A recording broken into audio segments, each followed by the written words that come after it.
Alors bonjour à tous.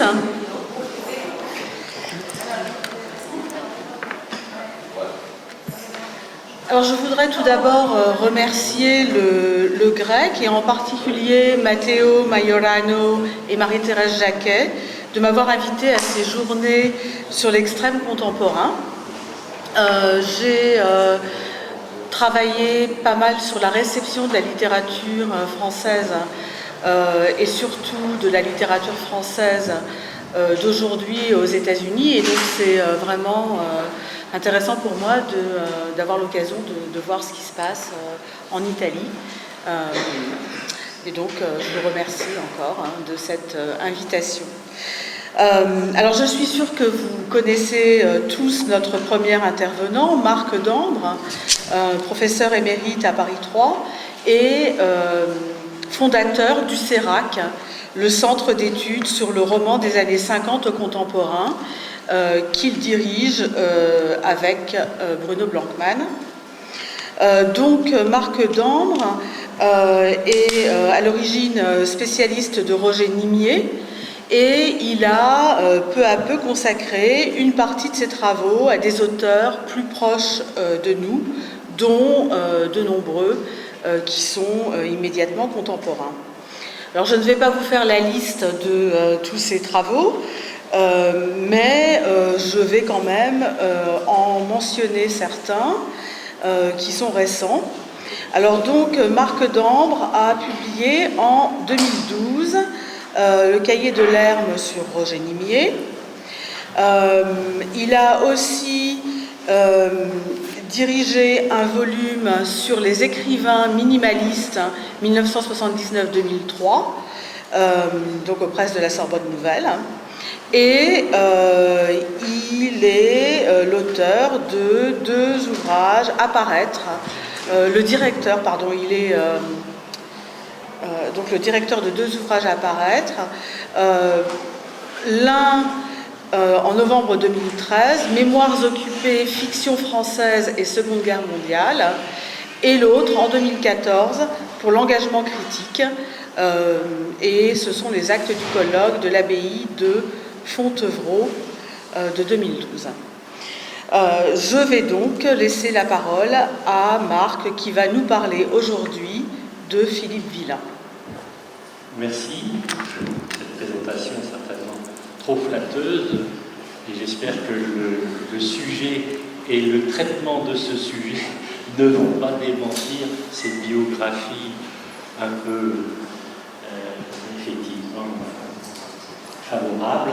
En effet, Philippe Villain n'est pas un auteur légitime, je ne dirais pas encore, et c'est l'une des questions que pose la communication, et je pense que la question de l'évaluation en littérature contemporaine est vraiment une question importante.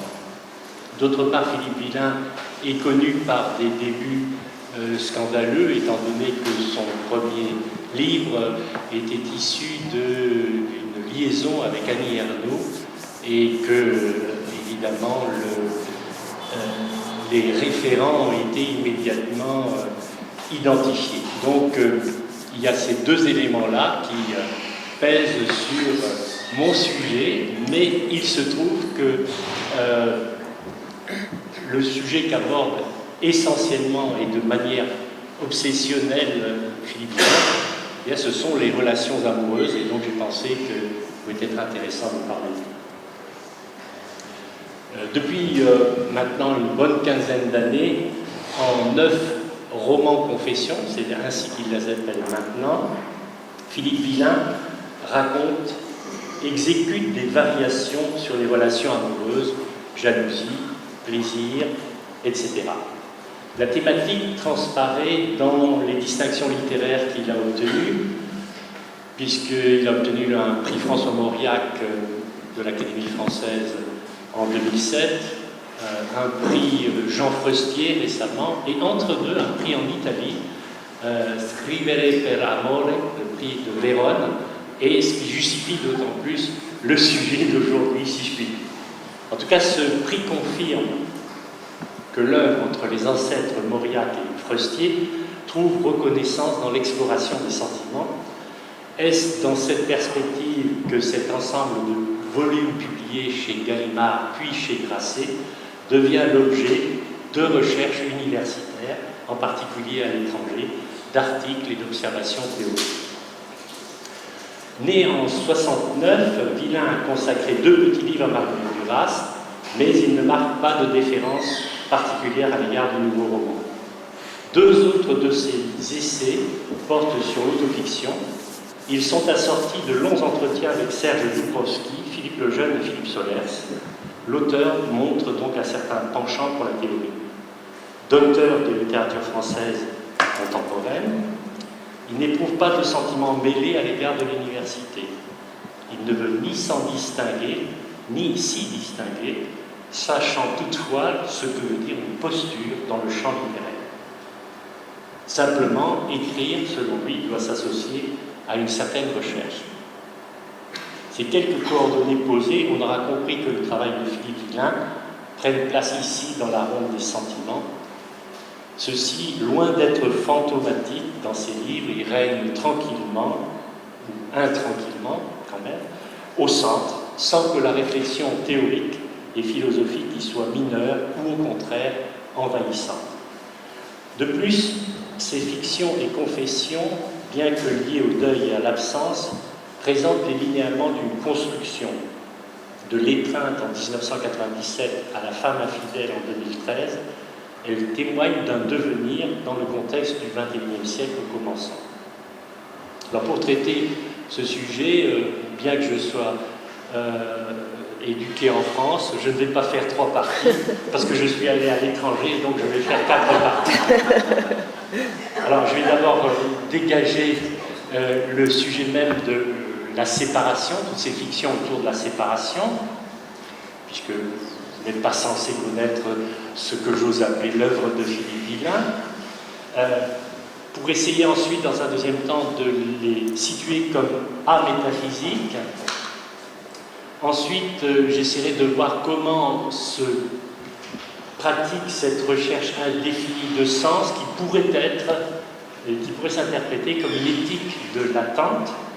Et enfin, je vais essayer très rapidement, dans mon 4e point, de définir ce qui me paraît une poétique de la distance et aussi de ce que Villain lui-même appelle une poétique de littératif, où on voit qu'il a lu Genette. Donc, premier point sur ces fictions d'amour liées à la séparation, peut-être un point sur la nature, le genre même de ces livres. Déclarés romans en couverture, ils entretiennent une relation étroite avec le vécu, mais Villain ne les considère pas comme autobiographiques. S'il s'engage dans la voie autofictionnelle avec l'étreinte, le narrateur précise dans un chapitre médian du livre, je cite, « La question que je me suis nécessairement posée au moment de révéler l'intimité d'un personnage public, question d'écrire un récit autobiographique, dont l'effet serait la transcription fidèle de la réalité, se révèle sans fondement. Ma jalousie est en elle-même un roman. » Ce principe de modification du réel manifeste, comme on l'a déjà dit, un non-pacte autobiographique, un trompe-l'œil plus singulier qu'une simple autofiction. Et depuis 2011, la fiction a abandonné l'homonymie, entre narrateur, auteur et personnage, de François Clément dans Pas son genre à Pierre Grimaldi dans La femme infidèle. En parallèle, la formule roman-confession apparaît dans la liste des œuvres en tête du volume Pas son genre, donc en 2011, comme entraîné par le livre de l'année précédente, Confession d'intimité. Cette catégorisation globale, qui épargne donc défense de Narcisse et l'autofiction en théorie, intègre le dispositif inauguré par Pas son genre. Ce pacte de lecture ne signifierait ni un changement d'identité générique, ni un rejet de la période précédente, de même que 3 ans auparavant, Villain répond ainsi à la critique de l'autobiographie dans ses romans. Il s'agit d'une tentative romanesque pour appréhender mon vécu. Je ne suis pas dans l'exactitude factuelle ou événementielle. Lecteur attentif de Dubrovsky, et en partie son élu, il s'écarte ainsi de sa définition de l'autofiction, que je ne rappellerai pas ici, enfin que je peux le rappeler très rapidement, fiction d'événements et de faits strictement réels, que tout le monde connaît. Lorsqu'il dit qu'il travaille, donc Villain, qu'il travaille à une sorte de recréation imaginaire de son vécu, il reste en parfait accord avec la formule de l'étreinte sollicitée plus haut.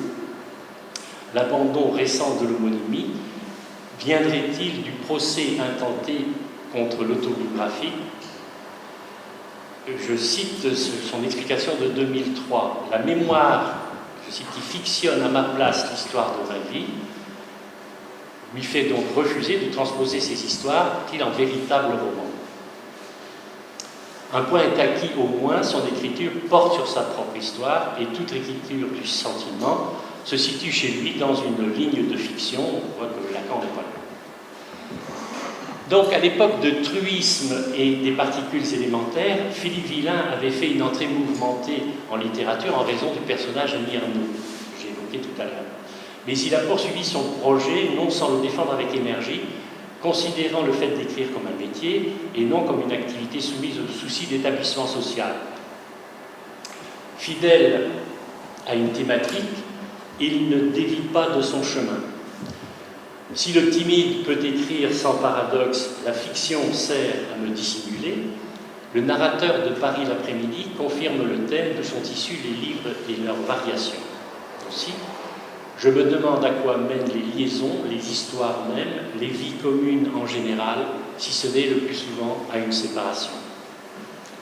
Les romans pourraient se résumer ainsi, l'élément d'intrigue est extrêmement mince. Un jeune amant rompt avec la femme initiatrice après une liaison de 5 ans, l'étreinte. Une femme met un terme à sa liaison pour redonner liberté à son jeune amant, le renoncement. La maladie mortelle de la jeune Elisa interrompt un amour sur la voie du mariage, l'été à Dresde. Une femme mariée s'éloigne de son amant, Paris l'après-midi. Le refus d'une paternité imposée sans consentement met fin à une liaison heureuse, faux père. Jennifer, coiffeur et mère d'un enfant, rompt soudainement sa liaison avec François Clément, professeur de philosophie au lycée, pas son genre. Enfin, un homme marié depuis 7 ans, Pierre Grimaldi, comptable de son métier, quitte sa femme, Morgane Laurens, après avoir découvert qu'elle le trompe, la femme infidèle. L'amour ne cesse donc d'être le thème de cet écrivain qui, jeune lecteur de Marguerite Duras, est fasciné par le fait que, je cite, « l'amour y demeure l'occupation principale ». Ces 7 histoires apparaissent bien comme les chapitres de la vie amoureuse d'un narrateur masculin à la fois célibataire et pratiquant une activité intellectuelle, à l'exception du dernier roman. Tout en ressemblant fortement à l'auteur, ce narrateur en fait ne répond pas à la contrainte factuelle et comporte si peu d'éléments biographiques qu'il acquiert une sorte de généralité. Avec ce personnage, en fait, personnage commun aux fictions, s'affirme l'expérience de la séparation et en somme l'impuissance à vivre l'amour durablement. Mais y a-t-il alors possibilité même d'une histoire? Et c'est ici que je pose la question de ce qu'il appelle ces post-histoires et d'une séparation qui serait amétaphysique avec référence à Marguerite Duras. Donc pour répondre à cette question de l'histoire, il faut aborder la 8e fiction, je crois, et la 2e publication, pour laquelle, à la 2e édition, l'auteur a obtenu la substitution de la mention récit à celle de roman, en particulier par respect pour son père. En effet, racontant l'agonie de celui-ci, atteint d'un cancer incurable, la dernière année s'inscrit en apparente rupture avec les fictions amoureuses. Mais en fait, le titre annonce un passage central du livre, je cite, « Ah, me regarde, c'est la dernière année ».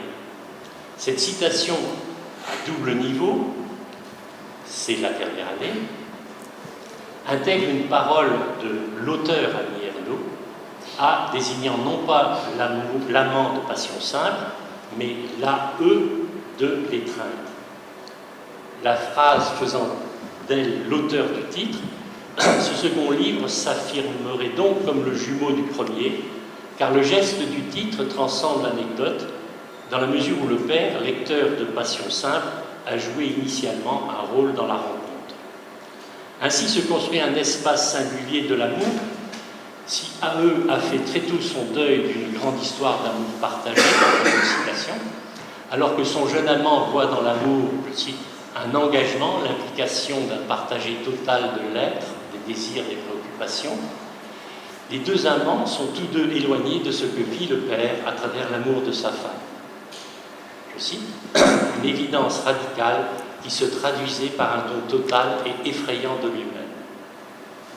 C'est pourtant la constance atemporelle, hors de la sphère sexuelle, qui semble pouvoir donner valeur au sentiment. Je cite, très vite j'ai senti que A ne serait pas un amour de passage, qu'elle représenterait pour moi l'être de la nécessité, comme ma grand-mère puis mon père ont été avant elle. Qu'une séparation ne me l'enlèverait jamais. Ces lignes de la dernière année montrent combien l'écriture, à base d'engagement affectif, prend en charge la souffrance de la séparation, souvent même la devance. Le récit s'ouvre en effet sur l'évocation physique de la maladie du père, mais il s'achève avant sa mort exclue du champ narratif. La protection de soi, comme dans l'étreinte, semble régir en partie l'ensemble du récit.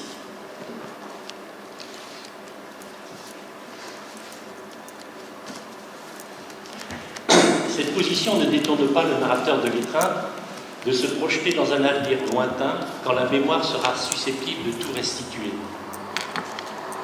Aussi, avec cette sorte d'étrangeté qui banalise les passions les plus folles, avec cette sorte d'indifférence qui donne au souvenir la même couleur et le même ton.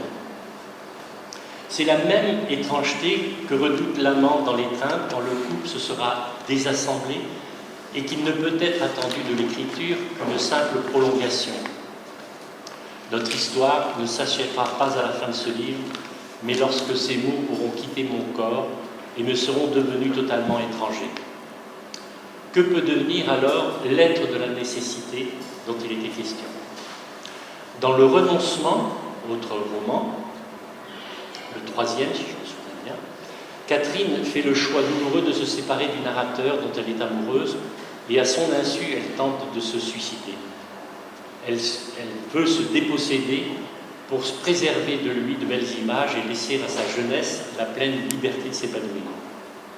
Quoique dépourvue d'éducation religieuse et résolument athée, Philippe Villain laisse transparaître une préoccupation pour le salut, comme le mot renoncement l'implique. L'obsession de la séparation comporterait-elle alors une dimension métaphysique? Tous les récits semblent voués à s'écrire après. Mais après quoi? Après la consommation de l'échec, tout simplement? Dans l'après-midi, le lacanien consulté avait demandé au narrateur, qui se sentait très mal, « Vous êtes-vous souvent senti abandonné dans votre enfance ?»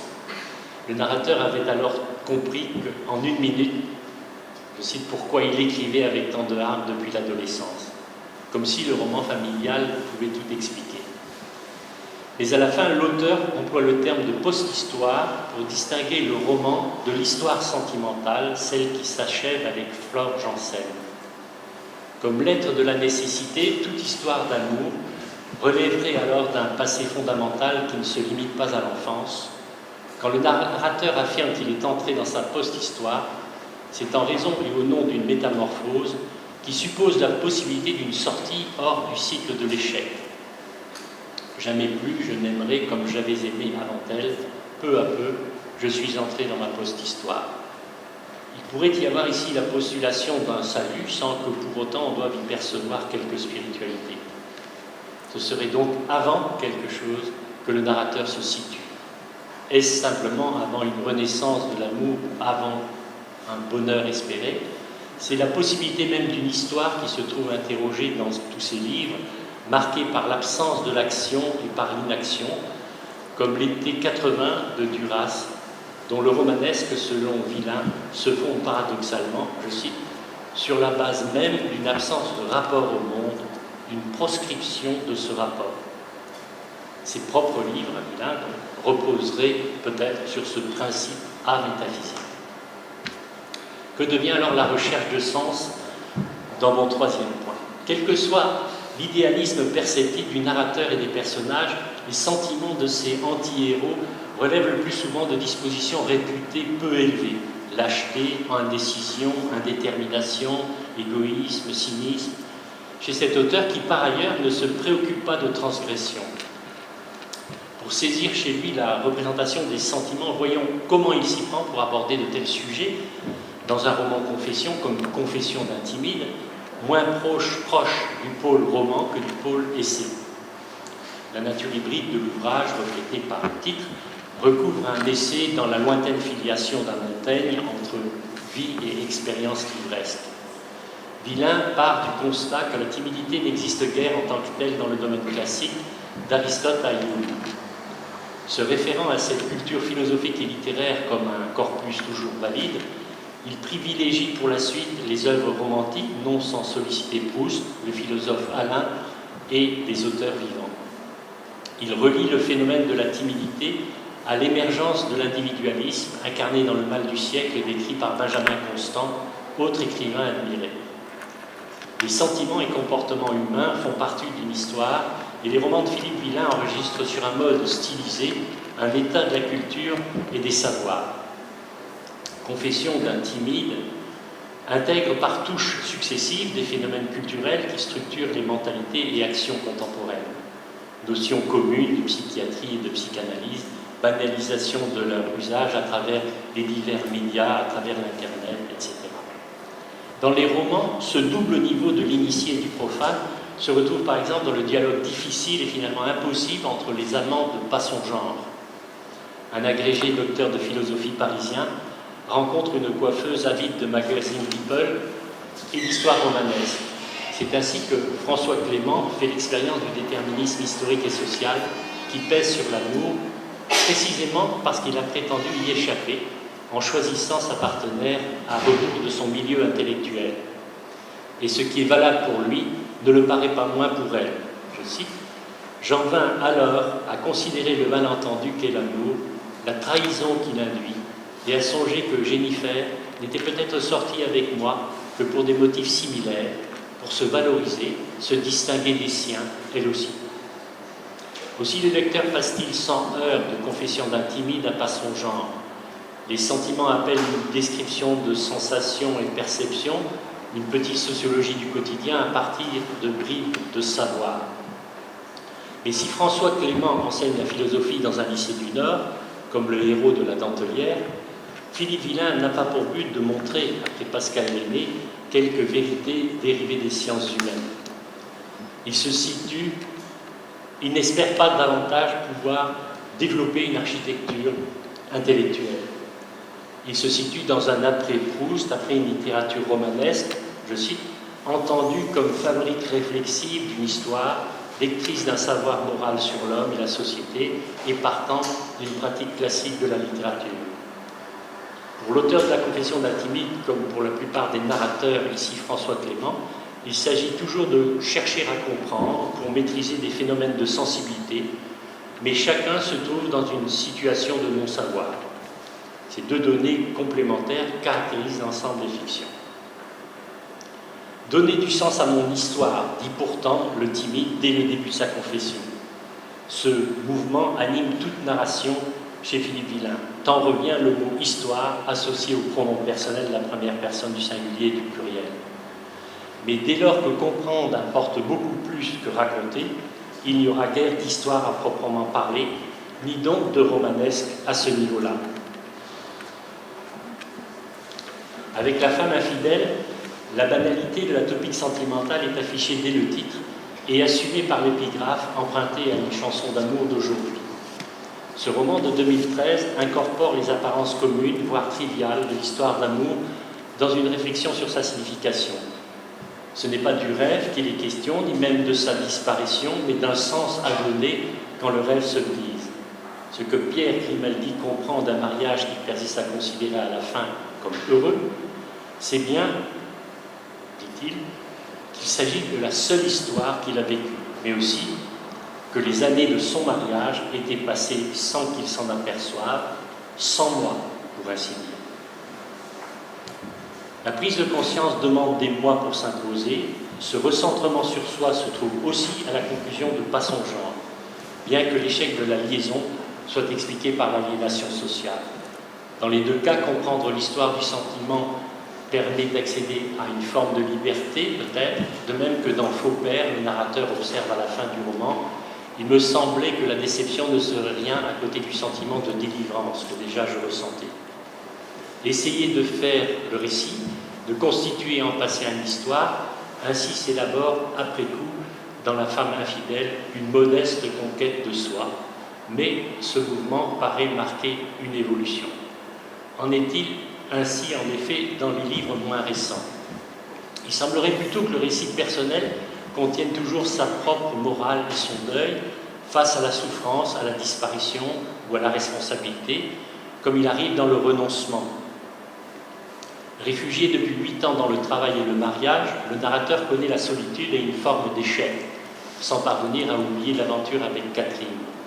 Après tout, cette situation confirme, par l'absurde, la nécessité de regarder la vérité en face.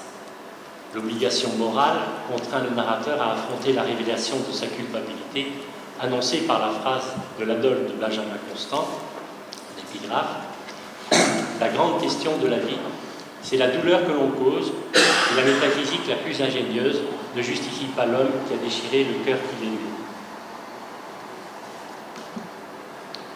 Le narrateur n'est pas parvenu à oublier ni à se libérer de sa souffrance et d'un malaise profond. Il avait laissé à Catherine l'initiative d'une rupture qu'il avait la lâcheté de ne pas consommer lui-même. Il a vécu ce moment de la séparation dans la passivité, dans son inaptitude habituelle à l'expression des sentiments. Il apprendra bien plus tard qu'elle a voulu mettre fin à ses jours, et il se souviendra de son projet d'écrire, faute et regrets, pour être lu de Catherine un jour et s'acquitter ainsi d'une dette. Dans cette fin de roman, il constate qu'un vide persiste 8 ans après. Pourtant, le désespoir est alors comme dépassé. Je cite: « L'écriture n'est-elle pas une autre forme de renoncement? En écrivant, je commence seulement à glisser dans le temps d'après. » C'est en réalité sans cynisme que le narrateur entrevoit pour Catherine le retour du bonheur, de même qu'il percevait de l'héroïsme dans la rupture. Aussi, le renoncement est souvent l'espoir de se forger une vie meilleure, l'abandon nécessaire pour sa propre survie. Mais reste toujours l'inconsolation. Car dans ce monde romanesque, l'héroïsme semble évoquer à contre-temps comme un horizon sans attendre. Le narrateur se situe toujours du côté des anti-héros, plus encore que les personnages féminins, si l'on songe en particulier au personnage de Catherine. L'un des chapitres de Confessions d'un timide s'intitule « L'anti-héros de la littérature ». De fait, les romans ne se préoccupent pas de grandeur ni de valeur, comme si de telles quêtes ne se faisaient qu'au détriment de l'essentiel, les sentiments et leur analyse. C'est pourquoi, alors que Villain compose un récit d'apparence classique, il ne peut y avoir vraiment construction d'une histoire.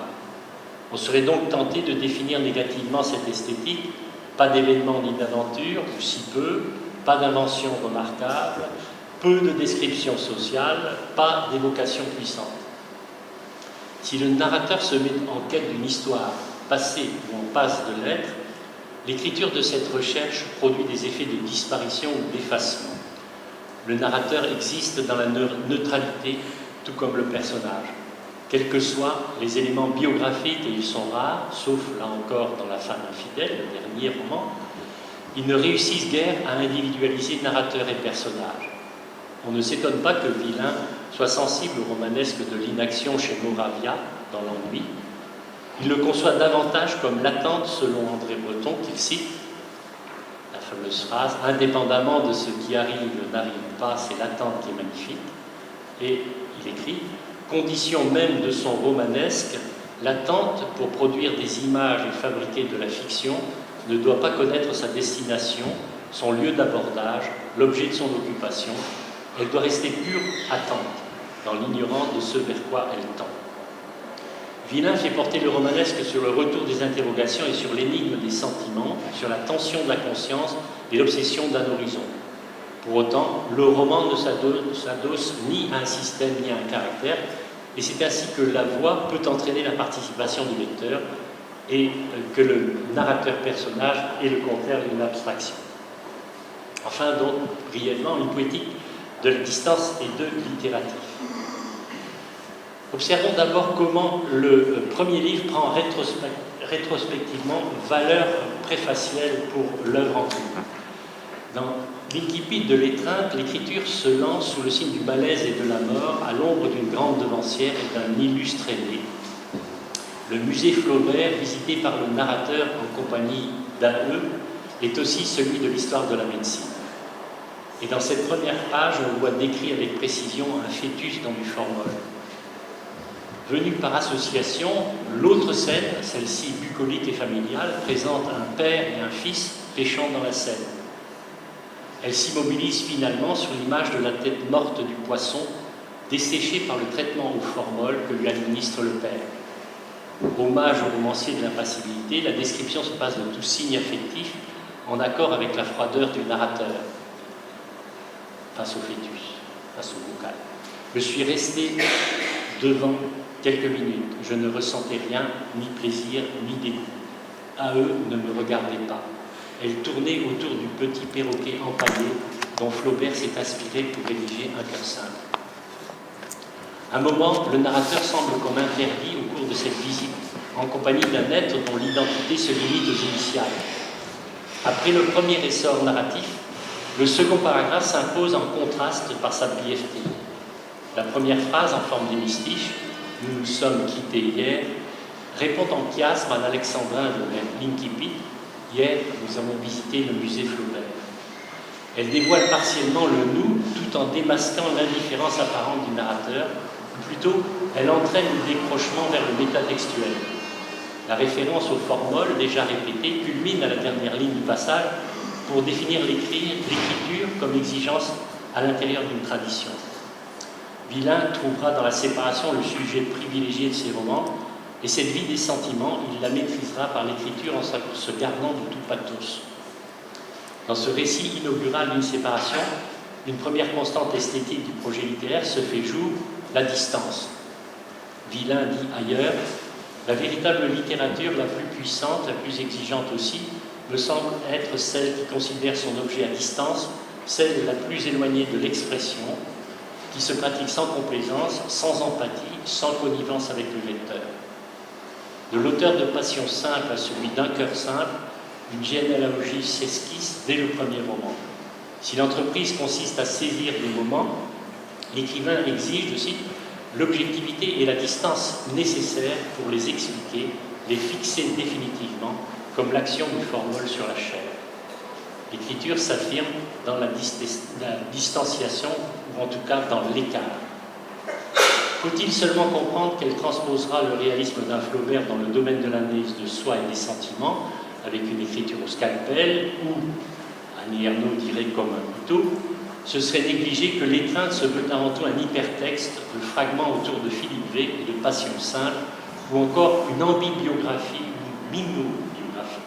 Et surtout, il ne faut pas sous-estimer que le roman choisit pour l'exergue Proust, une deuxième constante décisive apparaît ainsi. Dès l'épigraphe, la prisonnière se désigne comme l'un des intertextes majeurs de l'étreinte, mais aussi, comme l'explicite un article récent dans la NRF, l'élection de Proust confirme l'adoption d'une écriture rationnelle contre une écriture émotionnelle, et surtout elle met en avant le choix du style. Les écrivains se sont débarrassés de Proust depuis qu'ils ont cessé d'envisager le style comme une valeur littéraire. Le style, comme antidote au relâchement, est revendiqué polémiquement ailleurs, dans ce même article, contre la petite voix de l'affect. La composition doit être considérée comme une part dominante de l'écriture. Aux toutes dernières lignes de l'étreinte, Villain revient au souvenir du poisson mort conservé par son père. Je cite, « Le formol était son antidote contre l'oubli ». En styliste, Villain parvient à associer son père à la métaphore de l'écriture, qui consiste donc à sauver des moments, se saisir d'un temps qui autrement serait perdu. Cette tête de sang est pour ainsi dire leur perroquet empaillé commun. Villain proscrit donc ce qu'il appelle la prose parlée, au présent, singulative, relâchée, monologuée. Je ne sais pas qui il vise. Il y a certainement des écrivains.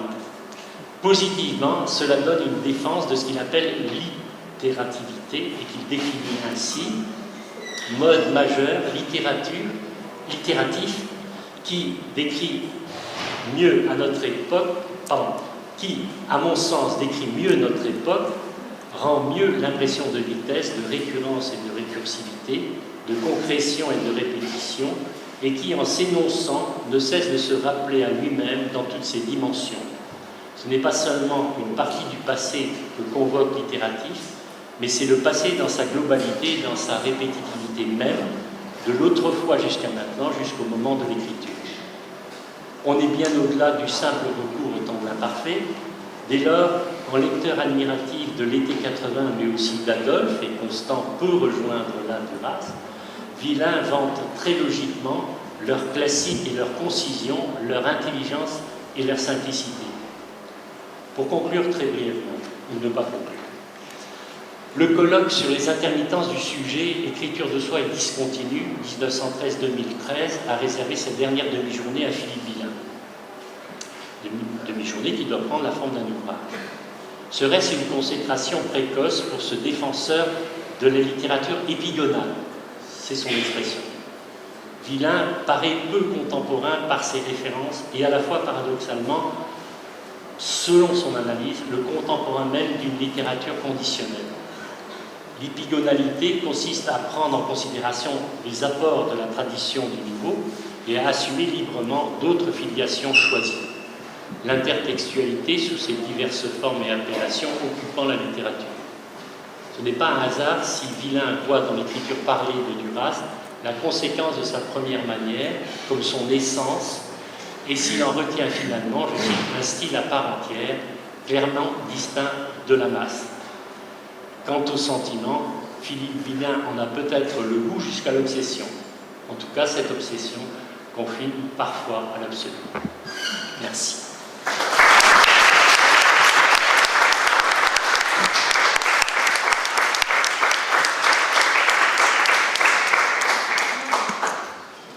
Merci beaucoup pour cette communication qui nous fait parcourir l'œuvre de Philippe Villain pour montrer comment elle a évolué et comment elle aborde cette thématique du sentiment en faisant référence à des auteurs qui sont, pas comme lui, plutôt des classiques. En fait, je trouve que c'est intéressant que tu aies commencé par dire que Philippe Villain n'était pas un auteur légitime, parce que, il semble que son œuvre, la non-légitimité de l'auteur repose en grande partie sur cette manière de faire référence tout le temps à la littérature légitime pour s'en distancier. C'est vraiment c'est très intéressant. Alors je vais vous présenter maintenant notre deuxième participante. Alors je retrouve la présentation, voilà. Alors donc notre deuxième intervenante, Nicole Caligaris, est écrivaine. Elle a publié plusieurs ouvrages, dont des romans, La scie patriotique en 1997, Les Samothraces en 2000, Ocosteni en 2008 et Le paradis entre les jambes en 2013, dont je ne sais pas si on peut caractériser cette œuvre de roman puisque c'est fondé sur un fait divers qui date de 30 ans. Alors j'ai demandé à Nicole Caligaris si elle allait nous parler de son œuvre et elle a répondu que non et qu'elle allait nous parler, comme l'indique le titre de sa présentation, de Popocatépetl. Alors je ne sais pas si vous connaissez le Popocatépetl, mais c'est un volcan mexicain qui est toujours en activité et dont le nom vient d'une légende aztèque qui est une très très belle légende. Il y a 3 volcans autour de Mexico City. En fait, le Popocatépetl est entre Mexico et Puebla. nom de ce personnage de légende a été donné au volcan parce que les dieux ont décidé de, soi-disant, consacrer, de rendre visible l'histoire d'amour entre Popocatépetl et une princesse qui est morte de chagrin parce que son père lui avait fait croire que Popocatépetl était mort. Et donc on a recouvert de neige le Popocatépetl et la princesse endormie, qui est l'autre volcan, donc à côté de Mexico City. Ça rend curieux de votre présentation, parce que je me demande vraiment quel va être le rapport avec ce volcan et cette histoire aztèque. Et donc, écoutez, je vous laisse la parole pour que vous élucidiez ce mystère. Voilà. Je suis mort 2 fois au cours de ma vie. Une fois en 1914 à Bois-le-Prêtre, la seconde fois à l'hôpital de Toul. C'est strictement exact. La mort ne consiste pas, du point de vue subjectif, à rendre le dernier soupir, mais à avoir une conscience complète qu'on ne peut plus vivre malgré tous les efforts qu'on ferait. Cette perte de confiance est la cause réelle de la mort. Elle peut être causée par l'état physiologique ou par une faiblesse morale qui se pourrait peut-être surmonter grâce à un adjuvant extérieur. Le mot « perte de confiance » ne peut d'ailleurs signifier dans mon souvenir découragement, lassitude, mais seulement que je constatais le fait que mes chances de survie étaient nulles.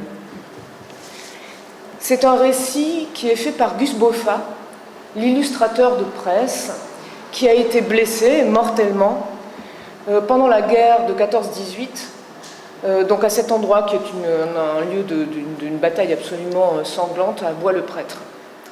Et ce dont il témoigne, ce qu'il décrit avec une lucidité extraordinaire, parce que là c'est un petit extrait de ce texte qui est probablement une lettre, et qui est d'une lucidité sur tous les phénomènes énergétiques qui sont en train de se produire pendant qu'il est en train de mourir, ou de penser qu'il est en train de mourir.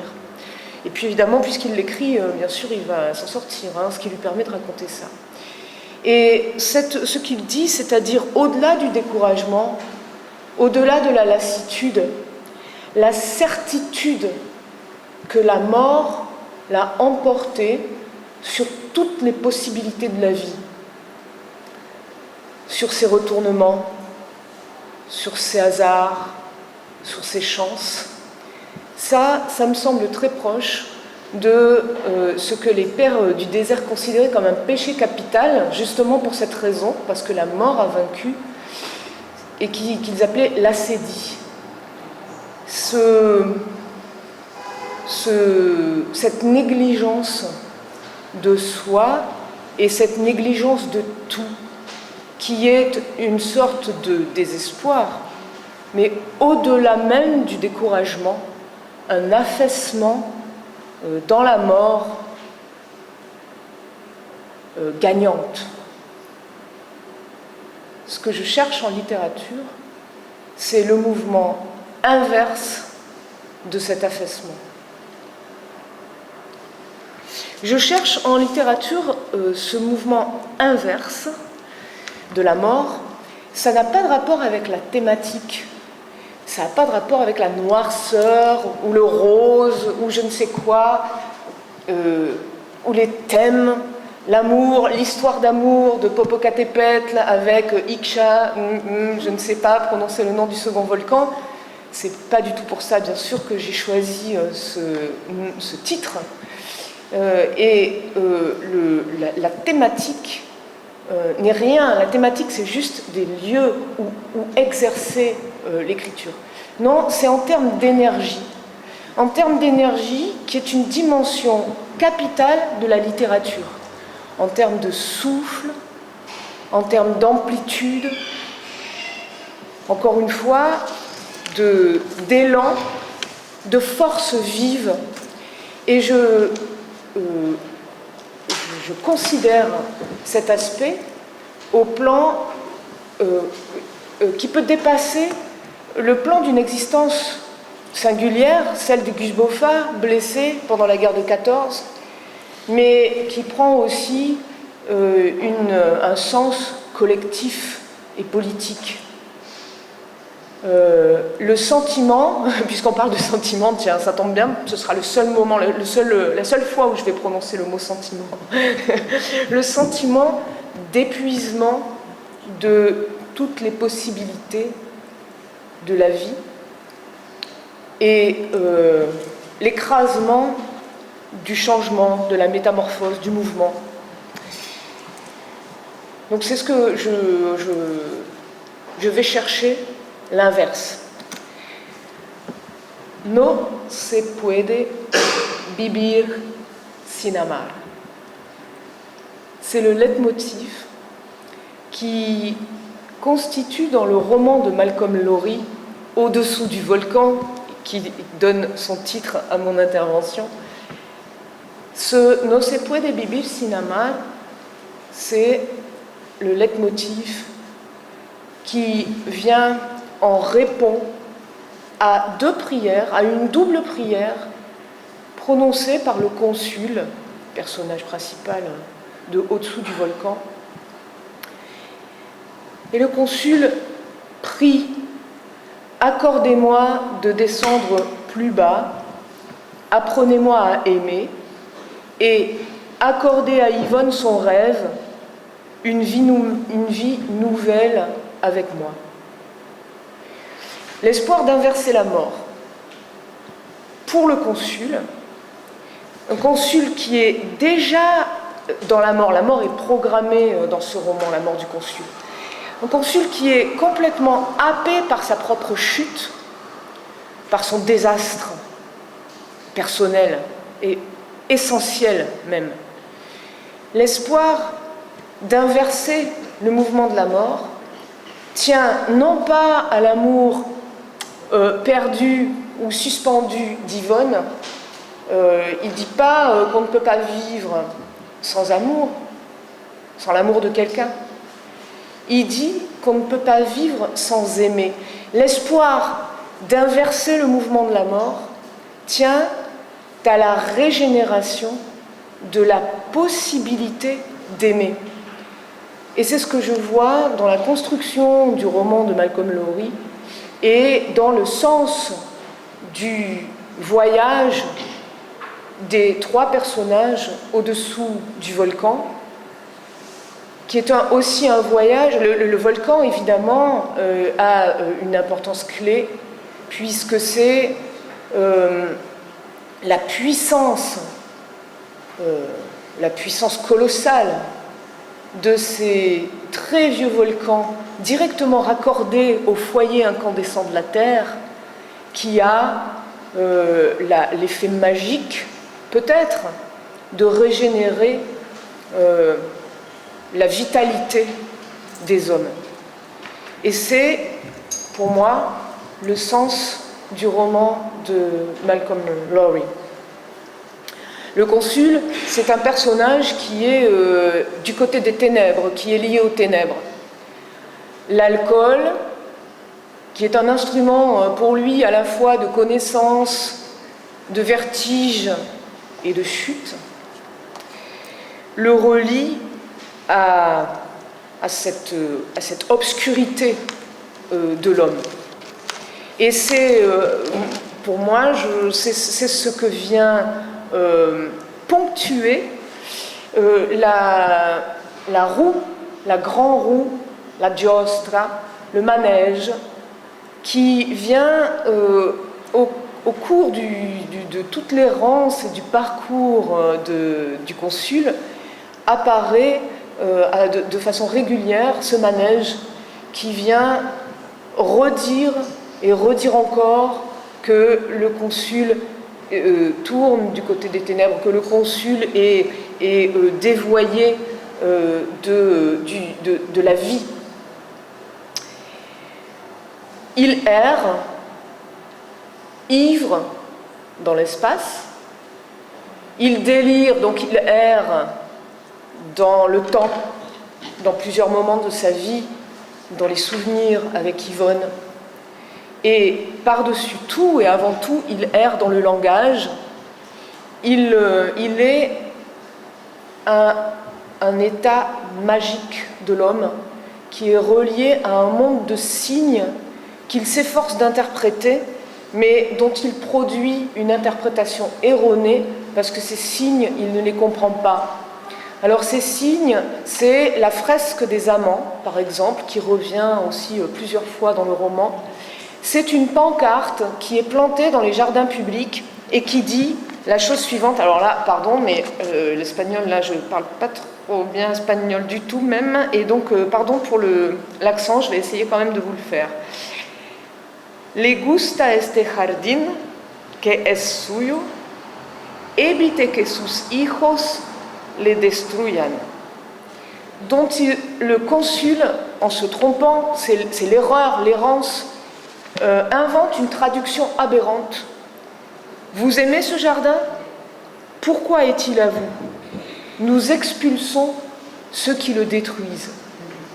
Et puis un autre signe qui est l'affiche d'un film extraordinaire que je vous recommande vivement de voir, et qui est un film adapté avec Peter Lorre, un film adapté d'un roman de Maurice Renard, un romancier français dont on pourrait dire qu'il est illégitime, complètement mineur et décidément oublié, mais que je vous conseille de ressortir des caves, parce qu'il a écrit au moins ce roman qui est magnifique, et qui est un roman dans lequel un pianiste, à la suite d'un accident, se voit greffer les mains d'un exécuté, d'un condamné à mort exécuté, et donc il se retrouve avec des mains d'assassin.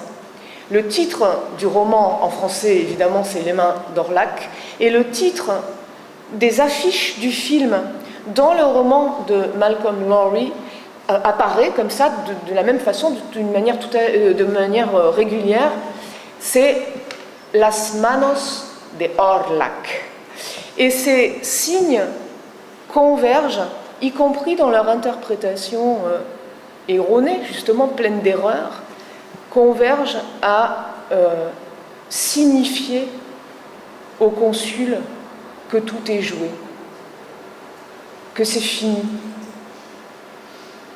que ce paradis dont il se croit expulsé pour sa propre insuffisance est voilà, définitivement perdu, et que la vie est révolue, qu'il n'y a pas de mouvement, qu'il n'y a pas de métamorphose possible.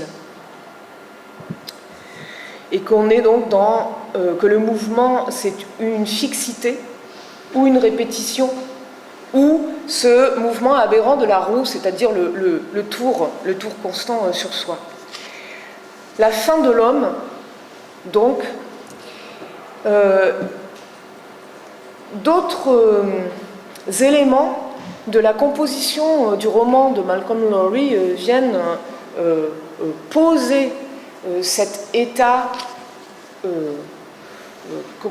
au-delà du désespoir, donc cet état d'assédie du consul, un Indien laissé agonisant au bord de la route, un crime de guerre que le consul aura laissé faire sur le navire dont il avait le commandement pendant la guerre de 14-18. Et un troisième élément qui est une position désabusée sur la guerre d'Espagne. Ces trois éléments viennent compléter l'abandon de l'humanité en l'autre, cet Indien mourant, ces victimes du crime de guerre, etc. La guerre d'Espagne qui est en plein déchirement. Et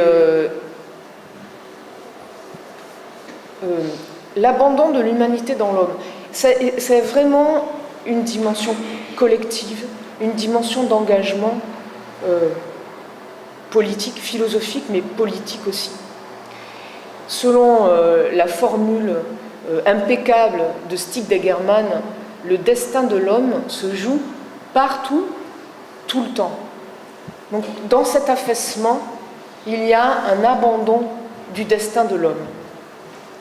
Et ce qui anime le récit de Malcolm Lowry, c'est une composition somptueuse en caducée, de serpents enlacés, dans laquelle l'espoir de salut du consul est enlacé au mouvement de sa chute.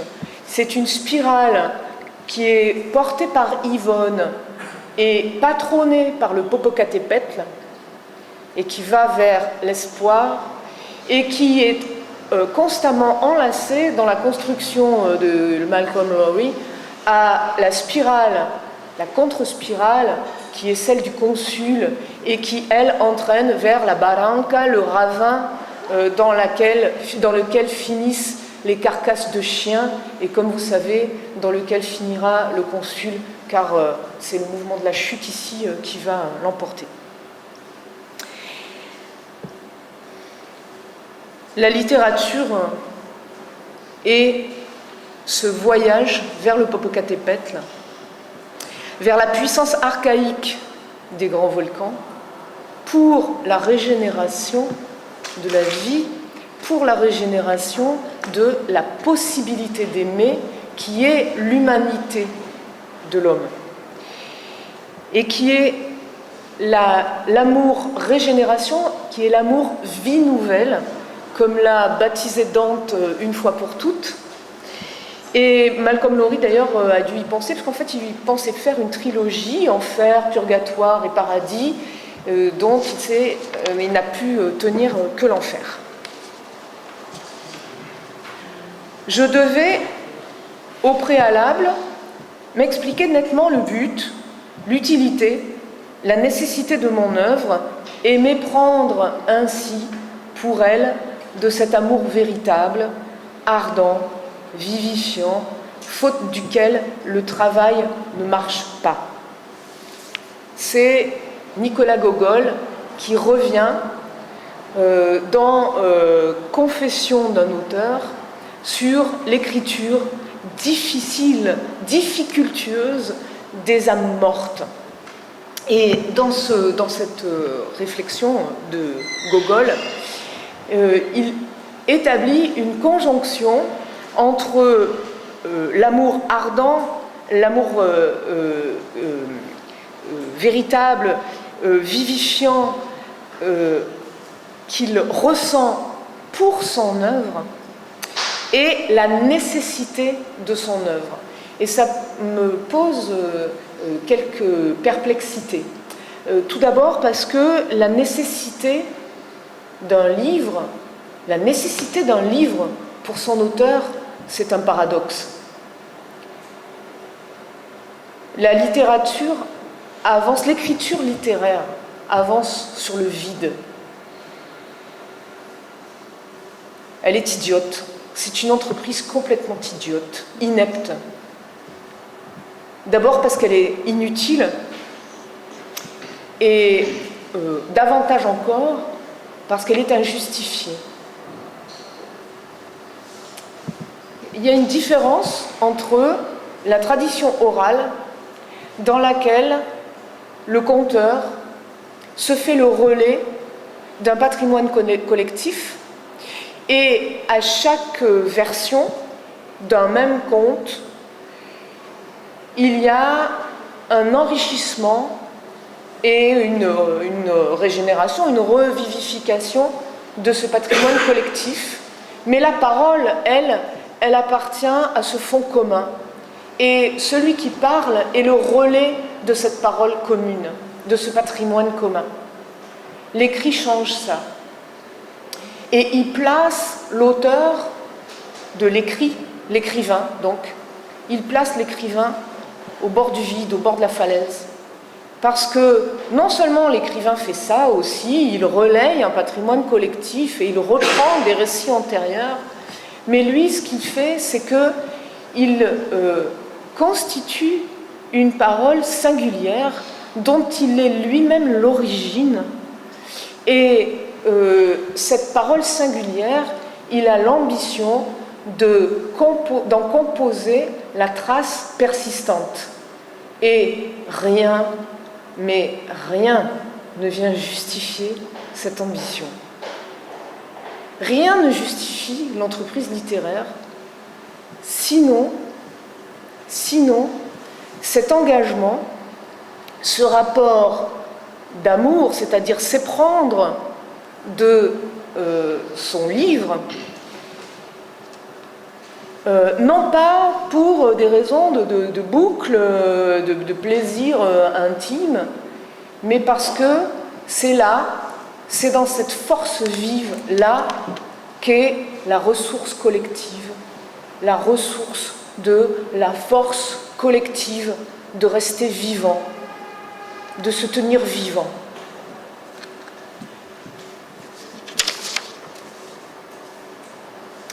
Et puis, il y a une autre... Donc, je voudrais juste remettre mes gros pâtes au gaz là-dessus. Le littéraire écrit illégitimement. C'est son vertige et c'est son mescal. Ça me fait penser, d'ailleurs, j'ai complètement oublié, je m'étais engagée auprès de mes camarades, Sylvie et Jeanne, à faire la sirène. Mais cela dit, j'ai été vexée parce que Isabelle Jarry a fait l'oiseau hier, puis. Mais moi, je voulais vous faire la sirène pendant l'errance du consul, et puis j'ai oublié, donc je vous fais la sirène. You, you, you, you.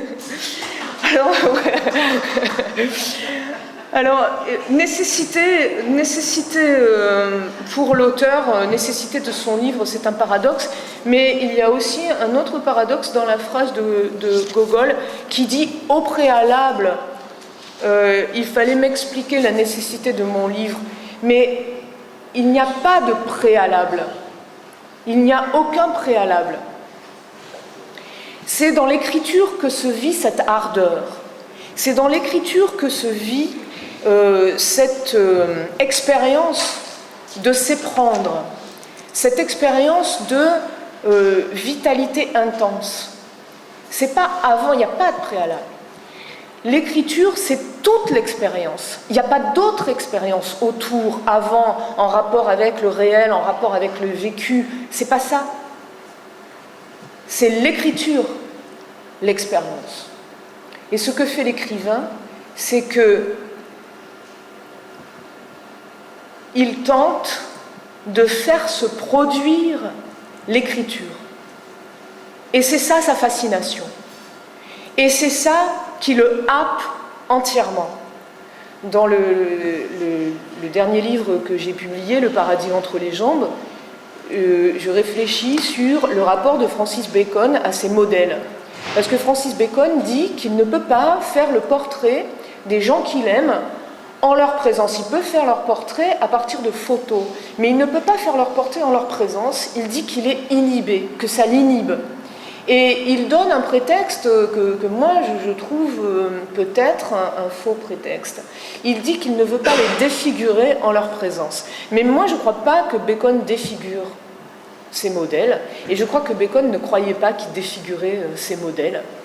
Mais ce que j'imagine, c'est juste de l'imagination, hein, c'est ma façon de vivre moi-même les choses, ce que j'imagine, c'est que la peinture exclut la relation avec la personne qu'il aime. Et donc, si la personne qu'il aime est vivante, à côté, en face, etc., elle est exclue de cette relation intense d'amour avec, non pas la personne qu'il aime, avec sa peinture, parce que c'est là-dedans qu'il est en train d'être engagé et de vivre. C'est ce que réussit magistralement à réaliser dans ses livres et à transmettre cette force intense d'une vie libérante. C'est ce que réussit à transmettre Marcel Moreau, un maître dont je suis très vexée de n'avoir pas entendu circuler le nom ici encore, parce que pendant que Marguerite Duras intoxiquait les lettres françaises en produisant 2 générations de petits corps rampants sans oreilles et sans estomac, Marcel Moreau transmettait, Marcel Moreau créait cette littérature de l'amplitude, cette littérature de l'ardeur, ce corps intense, parce que c'est ce qui se passe, c'est que le texte, dans l'écriture, est un corps, et que c'est ce corps que nous aimons. Et Marcel Moreau fait la confusion entre le corps, dans son écriture, entre le corps désirant et le corps écrit. Et défend, toujours dans son écriture, c'est pas une question de thématique encore une fois, c'est pas une question de leçon, c'est vraiment ce qui se produit dans sa composition et dans ses écrits. Il dit, lui, l'hérésie face à la raison, face à la rationalité qui a pris l'homme. La littérature, c'est l'art de tailler des brèches dans l'ordre qui fait des hommes ses instruments. Et c'est non seulement rendre inadmissibles les évidences de cet ordre, c'est non seulement ne pas les admettre, mais c'est les rendre inadmissibles, les évidences de cet ordre. Alors la vie pose ses exigences. Une fraîcheur inépuisable dans ma musique. Ça, c'est le tout premier vœu qu'a exprimé John Coltrane sur la Remington de son amie Panonica de Königswarter, qui était une très grande dame qui a aidé et qui a été l'amie blanche et riche des jazzmen, junkies et noirs dans l'Amérique des années 50, fin des années 50, début des années 60, et qui les a recueillis, qui les a aidés. Elle a recueilli Charlie Parker, qui est mort chez elle. Elle a recueilli Thelonious Monk, à qui elle a permis non seulement de jouer de la musique, mais à qui elle a permis non seulement la musique, mais elle a permis aussi le silence, parce qu'il a passé la fin de sa vie aussi recueilli chez elle à ne plus ni parler ni jouer. Et elle avait placé une Remington à disposition de ses invités, et elle demandait à tous ces musiciens de jazz d'écrire 3 vœux sur cette machine à écrire. Et ça a donné le recueil des 3 vœux des musiciens de jazz. Alors évidemment, en général, ils demandent de l'argent, bien sûr, puisqu'ils sont dans la misère totale. Et puis ils demandent, voilà, une vie meilleure pour l'humanité, une vie meilleure pour la famille, etc.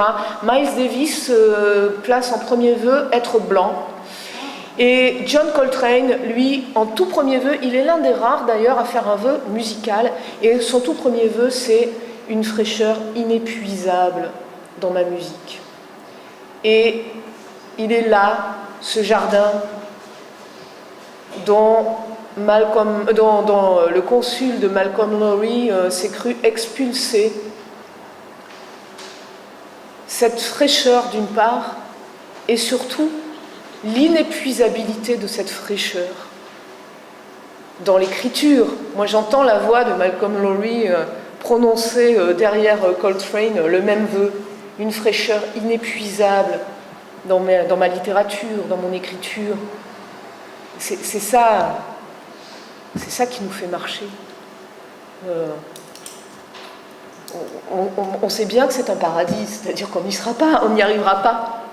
Mais le mobile profond, il est là. Coltrane, lui, il a opéré la métamorphose sur lui-même. Premier stade, l'enfer, il a mené une vie de junkie. Deuxième stade, le purgatoire, il s'est sauvagement désintoxiqué, en restant enfermé pendant des jours, etc., etc., et en se soumettant au manque. Troisième stade, la vie nouvelle, c'est sa musique. Il a ouvert un langage, une langue musicale inouïe. Et c'est ça qui agit. C'est ça, c'est pas les propos de Coltrane dans les interviews. C'est l'ouverture de sa musique, c'est la beauté de sa musique, c'est la grandeur, c'est la créativité inouïe de sa musique qui a agi sur le monde et fait ressource pour les Noirs américains, par exemple, pour la considération des Noirs américains, par exemple, pour prendre juste une petite ouverture politique très précise, mais évidemment pour tout un chacun quand nous recevons sa musique. Et ça emmène Coltrane et à l'intérieur du phénomène musical qu'il produit, A Love Supreme.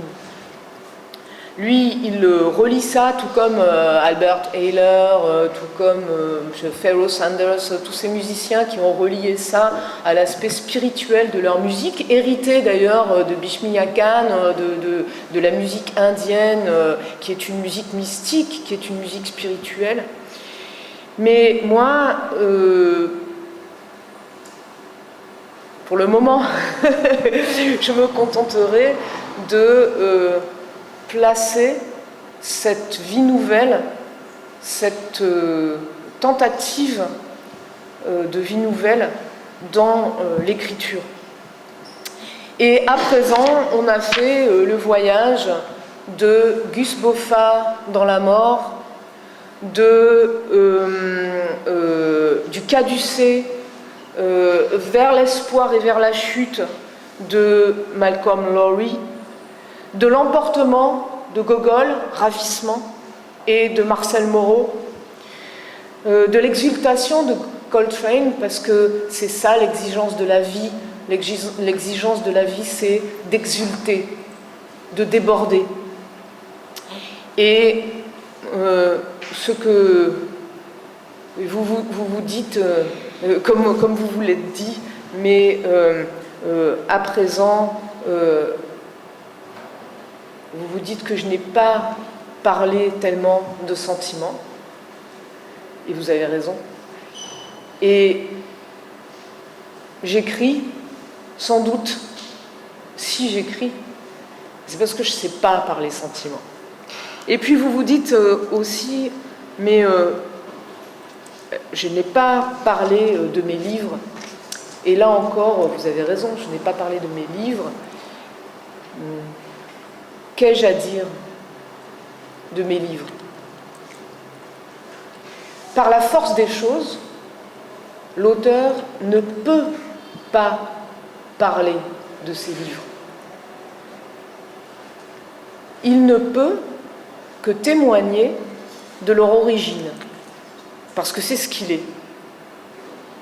Et c'est ce que je me suis efforcée de faire, de parler de l'origine de mes livres, de l'origine de mon écriture. Chacun de mes livres adopte cette forme de parcours. C'est probablement que chacun de mes livres joue comme sur un castelet de théâtre, parce que pour moi c'est comme ça que je vois les choses, c'est une scène. Et sur cette scène, les forces profondes, celles du Popocatépetl, celles de la chute, celles de l'acédie, de la lourdeur, toutes ces forces-là, comme des démons sur le théâtre, sur l'espace sacré, le sanctuaire du théâtre, viennent jouer au sens magique du terme. Et essentiellement, ce qui se joue dans chacun de mes livres, c'est la tentative vers le Popocatépetl.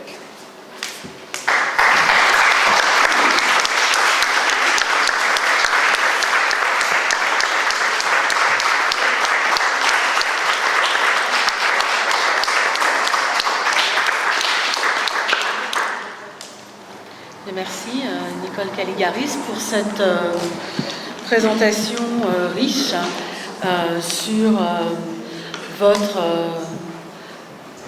propre conception de l'entreprise littéraire.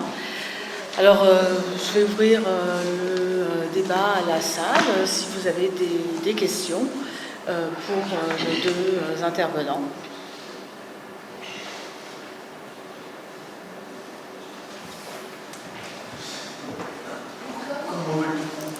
Oui.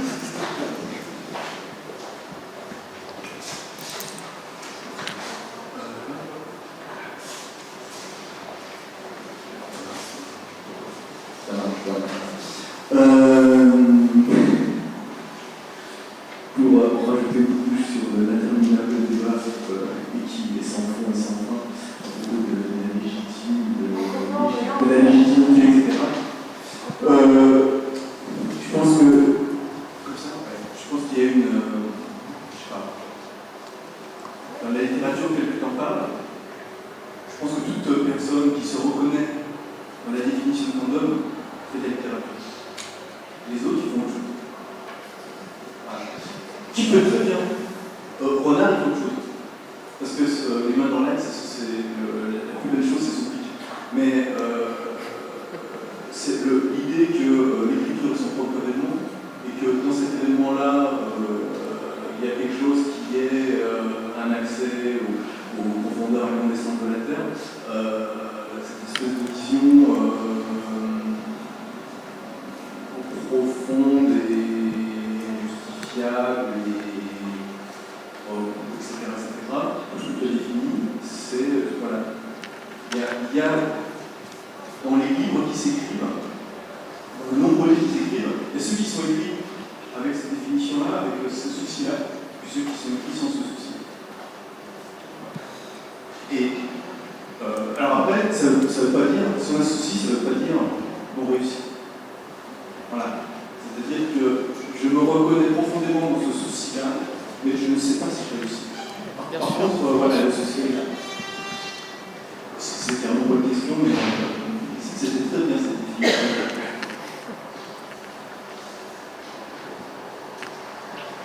Merci. Oui.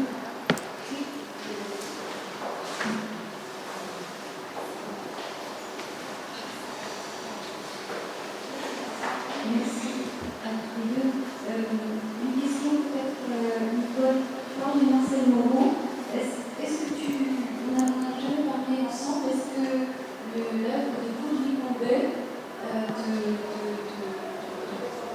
t'as un peu aussi, parce que pour moi, il y a toujours eu une espèce de gémellité entre Moreau et Combet. Je ne saurais pas très bien la définir d'ailleurs, mais il y a quelque chose de cet ordre-là. On n'entend pas très bien. Est-ce que vous pourriez essayer de parler un peu plus fort, de répéter la question? Oui, alors, je demandais à Nicole si elle, puisqu'elle parle de Marcel Moreau, si elle était sensible, et je crois que oui, elle devrait dire, à l'œuvre de Claude Louis Combet, qui me semble avoir quelques liens et quelques. Et oui, je disais, il y a une gémellité, me semble-t-il, entre ces deux écrivains qui n'ont rien à voir, mais peut-être que là aussi. Oui, Claude Louis Combet, oui. Je suis une lectrice et admirative de Claude Louis Combet. Je suis d'accord avec toi, on pourrait les associer, bien que ça ferait hurler sans doute Marcel Moreau qui est athée, mais ça fait rien. Mais c'est le corps, ce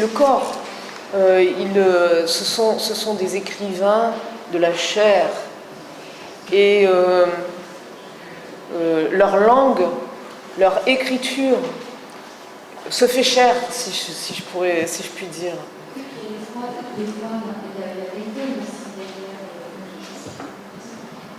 Deuxième chose, très rapidement, le cœur de la vie et de il faut habiter poétiquement le monde.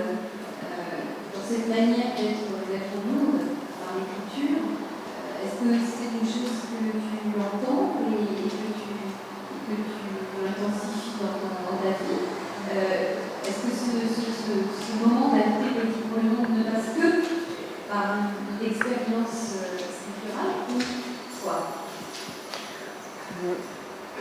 évidemment. Alors, habiter, oui, l'homme habite poétiquement.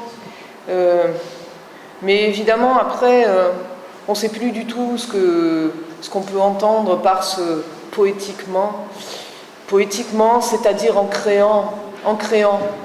Et la première et la condition sine qua non de la possibilité de créer, c'est le fracas, c'est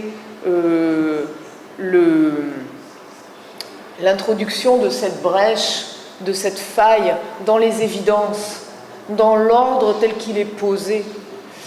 Donc oui, habiter poétiquement, c'est se bagarrer, parce que c'est une bagarre, je crois, pour être vivant, pour se tenir vivant. Comment collectivement pouvons-nous, connaissant notre histoire, étant passé par ce bon sang de XXe siècle, comment pouvons-nous inventer? Comment pouvons-nous, à partir de nos lourdeurs, à partir de notre désenchantement, à partir de nos lucidités, à partir de cette mort que nous avons, dans laquelle nous sommes renés, comme Gus Boffa, comment pouvons-nous trouver ce point de vie, ce point vivant, pour continuer de créer le monde dans lequel nous sommes et nous vivons ensemble, en trouvant des forces, en trouvant des ressources.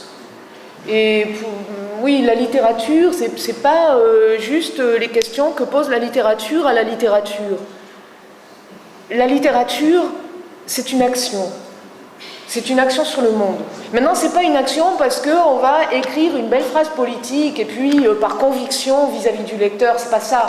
La musique de Coltrane, elle convainc pas, elle convainc pas d'ailleurs, elle ne convainc pas. Elle donne de la ressource. C'est pas la même chose.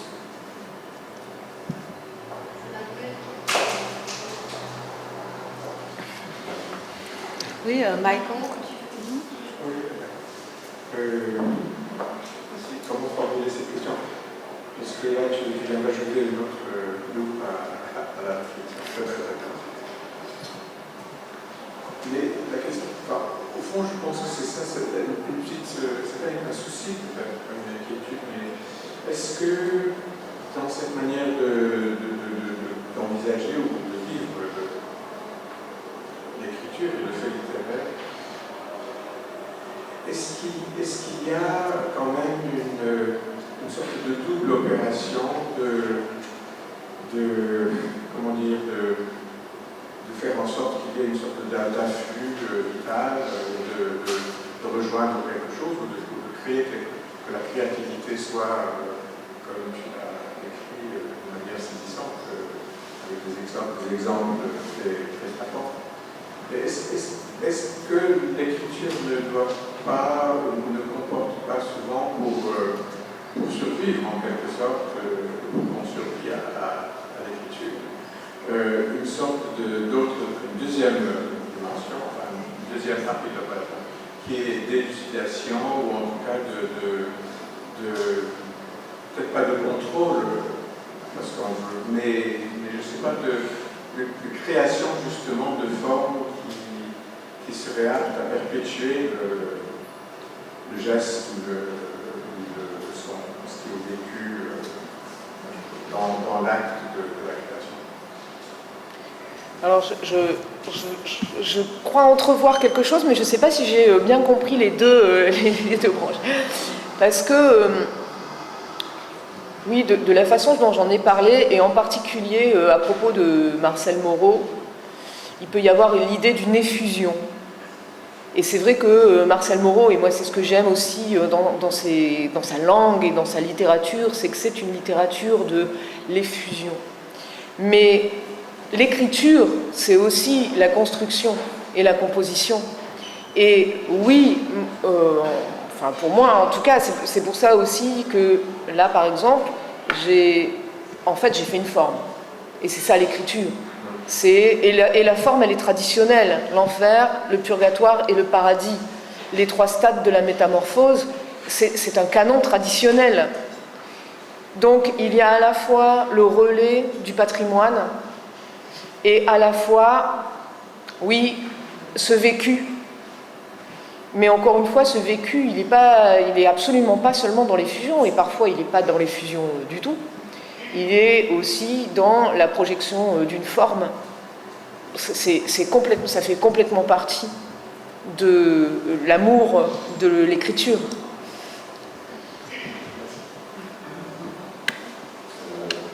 Oui, d'abord, je voudrais remercier Nicole d'avoir touché à ce qu'on a appelé hier le point aveugle, le point subi. Et maintenant, je suis assez réticent à commenter beaucoup, parce que ça a touché vraiment un point extrêmement important.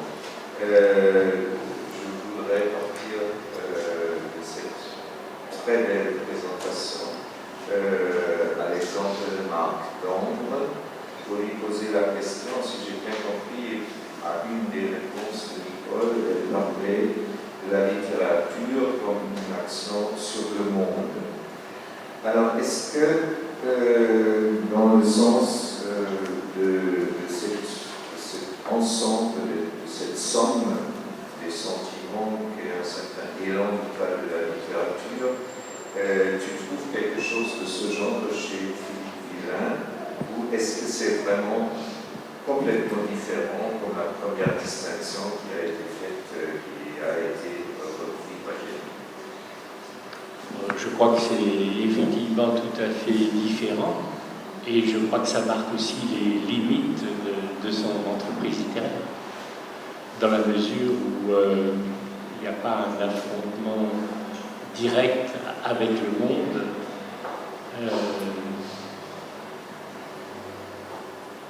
C'est peut-être une œuvre qui manque d'ambition, justement.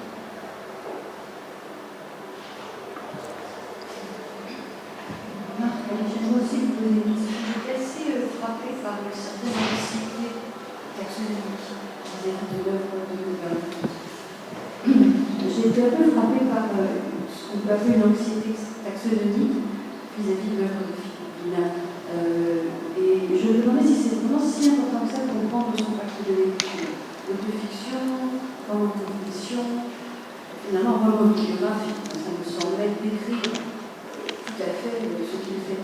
Est-ce que vous pouvez un petit peu vous dire si vraiment c'est important de comprendre son pacte ou pas? Je n'ai pas bien entendu le... Je pense que vous pouvez poser une question, c'est la question générique. Oui, voilà. La question générique, est-ce que le pacte de lecture qu'il propose, c'est important qu'on puisse lui mettre une étiquette? C'est ça que j'aimerais savoir. Je trouve que c'est important dans la mesure où on peut percevoir une évolution dans son travail, déjà. Et je crois que quand il essaie de cette catégorisation globale, il est dans un travail un peu de justification, et à un moment, apparemment, les choses vont changer. Et c'est pour cette raison que c'est intéressant. Je crois, ça c'est le premier point. Et le second point, je pense que son travail de réflexion, qu'on peut qualifier de théorique, est assez intéressant sur justement cette histoire d'autofiction, d'autobiographie. Je crois qu'il a vraiment travaillé sérieusement à partir des textes des autres et à partir de ses propres textes, même sur le plan génétique, et c'est une sorte d'atelier qui peut être intéressant pour quelqu'un qui, évidemment, s'intéresse à ces questions-là. Moi, simplement, j'ai souhaité en parler brièvement pour situer son entreprise et aussi la dégager peut-être de certaines simplifications qui sont liées à la polémique, c'est-à-dire raconter sa liaison avec Annie Ernaux. Je pense qu'on est très loin de cela, ce qui ne veut pas dire que c'est une œuvre capitale. J'ai dit au début que la question de l'évaluation était essentielle et ne pouvait pas ne pas travailler l'esprit de ceux qui s'occupent du contemporain. Et effectivement, en choisissant ce type d'œuvre, c'est une question que je veux poser et que je me pose. Non pas que je sois mal à l'aise, mais c'est vrai que le fait même de consacrer une étude un peu sérieuse, je pense avoir fait, parce que j'ai vraiment lu de très près, etc., essayer de comprendre, c'est évidemment d'une certaine manière entrer dans la voie de la légitimation. Donc, ça pose problème.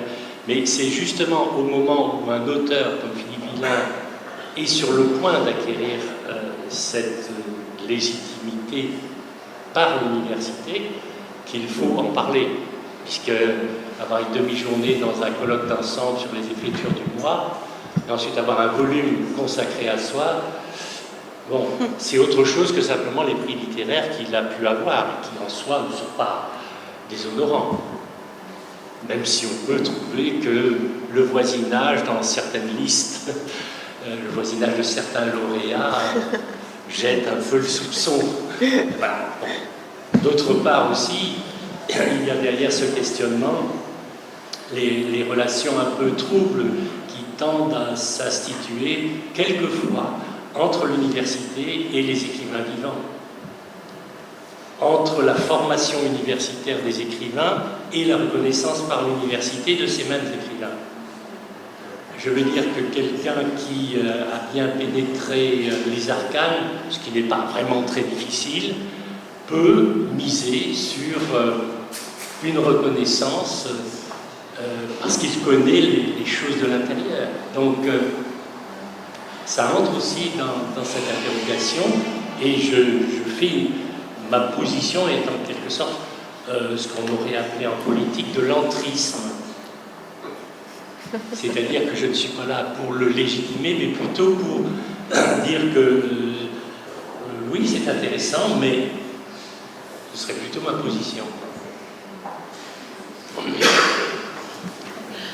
Je voudrais faire un commentaire peut-être plus général sur justement cette problématique du sentiment. Il me semble que il y a deux aspects à considérer. D'une part, l'expression du sentiment par les écrivains, et d'autre part, la provocation du sentiment chez le lecteur. En fait, Philippe Villain a une façon complètement, presque opposée d'exprimer le sentiment à celle que vous avez essayé de développer. Mais alors maintenant, dans la provocation du sentiment chez le lecteur, je voudrais vous demander à tous les deux, donc Marc, à ton avis, qu'est-ce que Philippe Villain cherche à provoquer comme type de lecture, c'est-à-dire comment est-ce qu'il essaie de s'inscrire lui-même dans un panorama littéraire.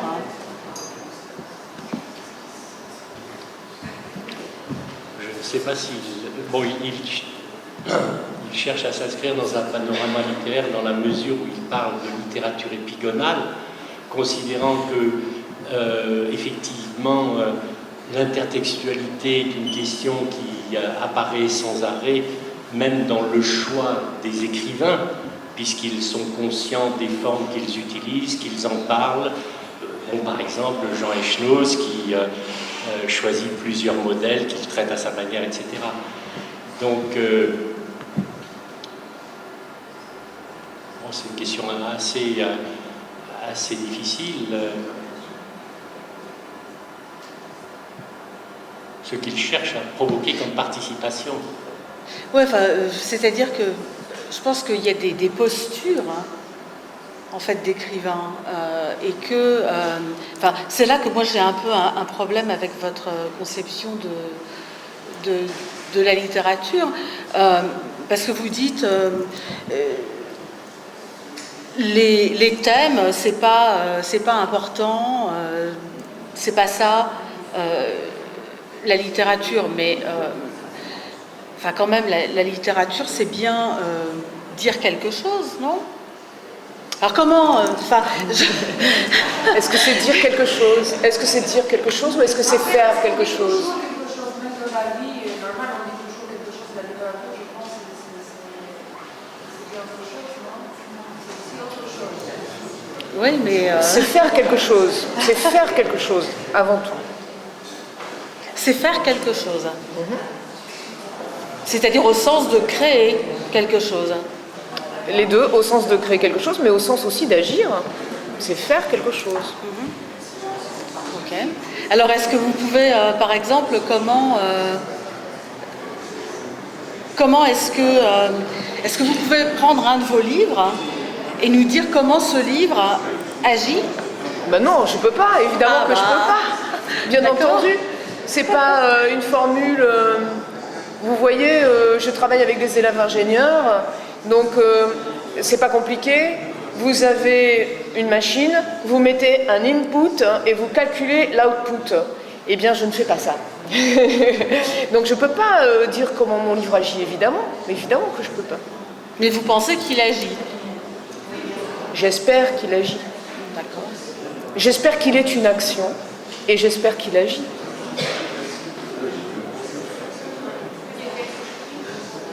Marie-Thérèse. Oui, Marie-Thérèse. En général, j'essaie d'avoir, je sais pas si ça marche, j'essaie d'avoir des questions, mais là, c'est un peu intense. Là, je voulais réagir parce que je suis très, très heureuse de ce que j'ai entendu ce matin. Je veux remercier Marc Dambre parce qu'il a été d'une honnêteté et d'une aide pour nous, universitaires, en remettant un peu les pendules à l'heure, c'est-à-dire en précisant bien l'extrême relativité, l'extrême fragilité, aussi l'extrême force de notre travail. L'extrême fragilité parce que nous n'avons pas énormément de recul, parce que nous sommes pris par les sentiments de lecture, j'en parlais dans mes conclusions, parce que nous sommes guidés par ça, donc fragilité, nous avons nos sympathies, nous avons nos empathies, mais aussi d'extrême force, parce que le travail qu'il a fait, mais qu'ont fait d'autres collègues à moi, je ne suis pas en train de faire de discrimination, je suis en train de dire que ce matin, il a fait émerger dans sa réponse de manière nette aussi donc la force du travail en nous montrant avec la méthode et la rigueur et disons exactement en miroir, vous comprendrez mieux ce soir quand je parle de miroir, avec ce qu'a fait Nicole Caligaris. Je crois que ce matin on a bien eu la mesure là aussi de la force et de la fragilité de l'écrivain, c'est-à-dire cette énorme force qui fait qu'il cherche, Jeanne Benhammer qui hier parlait verticale, etc. Et d'autres m'ont parlé, Madame Troncy a bien montré cette synergie. Moi personnellement, vous m'avez porté dans votre intervention et j'ai eu la sensation de participer dans une certaine mesure à cette inconnue de l'acte créateur, c'est-à-dire cette espèce de nécessité et là aussi de fragilité, parce qu'on ne sait pas où on va, parce qu'on ne sait pas ce que ça va donner. Donc vraiment, j'ai été, intellectuellement et sentimentalement, dans le sens le meilleur des termes, vraiment très touchée ce matin et je voulais le signaler. Ce qui ne veut pas dire que je n'ai pas été touchée à d'autres moments, mais là, la convergence était très violente. Et donc, elle a fait bien exploser les contradictions. Merci. Vous avez d'autres questions? Non? Bon, bien. On peut y aller. Tous les deux.